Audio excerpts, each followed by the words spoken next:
So in today's video I'm going to show you how to easily find a screenshot folder for Steam application and for any games that you play on Steam.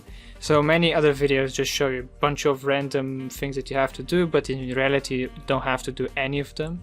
So the easy way to do it is go to the view here in the upper corner, then click on screenshots, then this window will pop up. And up here you can choose the game that you want to see. You can also choose last session, but I prefer just clicking on that particular game. And then you can see that the picture over here is slightly pixelated, but that's just because it's compressed. So if you want to actually see the full HD image, then you have to go on to show on disk, and this will open the Explorer and you can actually see every single screenshots with the full HD resolution.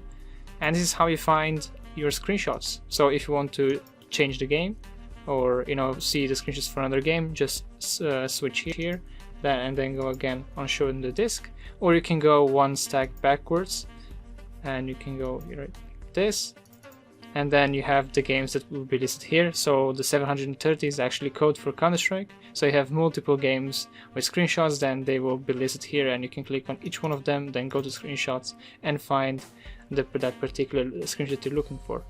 You can also change the order by the date, so that the latest date will appear at the top. So this is one of the screenshots that I took today, as you can see, and the date is also visible here. Okay, I hope you guys enjoyed this video, found it useful, and if you did, smash a like and make sure to subscribe, and I'll see you in the next one.